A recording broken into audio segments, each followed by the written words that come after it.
Remember the scene in Interstellar where every hour on Miller's planet meant years had passed on Earth? Now, imagine, what if Sunita Williams or any astronaut living on the International Space Station experienced time dilation? What would their age difference be compared to someone on Earth? In the movie Interstellar, the characters experience time slowing down near a supermassive black hole because the gravity there is extremely strong. This intense gravitational field causes time to pass much slower near the black hole relative to places further away from the gravitational source.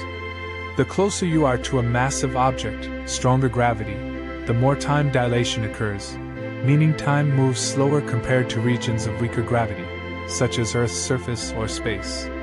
In Interstellar, the high gravity near the black hole means the astronauts experience time at a slower rate than people on Earth. However, the gravitational field on the International Space Station is much weaker than on Earth. The International Space Station orbits at an altitude of about 400 kilometers above Earth's surface, so the effect of Earth's gravity on the station is weaker than on the surface. Time would actually pass slightly faster on the ISS due to this weaker gravity, but only by a very small amount, measured in microseconds per day. Here, the dominant factor is speed.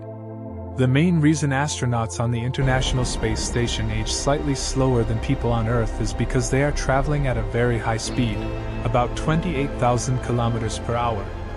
According to special relativity, the faster an object moves, the slower time passes for it relative to a stationary observer. So, while the weaker gravity on the International Space Station would cause a very tiny speed up in time, the high velocity of the International Space Station causes a slight slowdown in time, and the effect from speed is stronger than the effect from gravity.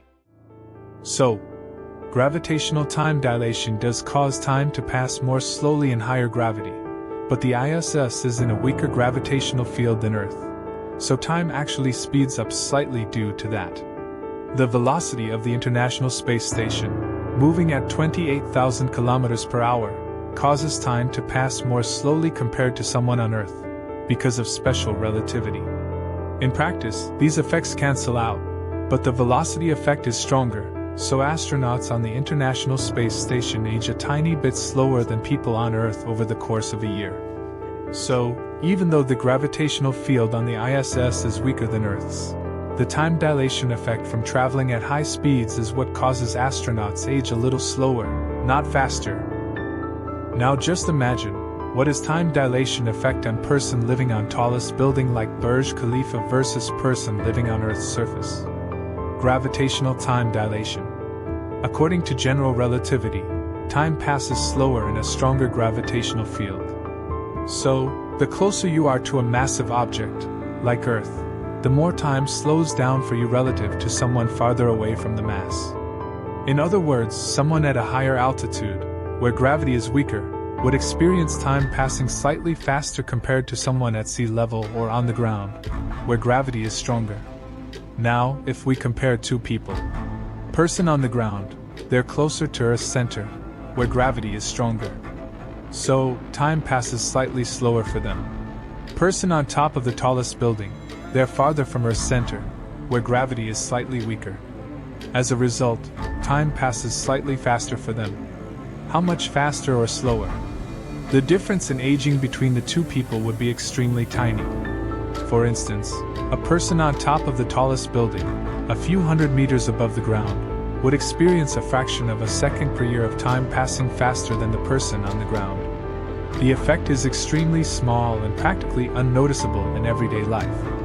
So the conclusion is, the person higher up on the building, in the weaker gravity, will age slightly faster than the person at sea level. However, the difference is so small that it won't have any noticeable impact on their lives, and it would take millions of years for a significant difference in aging to occur. So, while the principle of gravitational time dilation is correct, the practical effects are negligible in this case.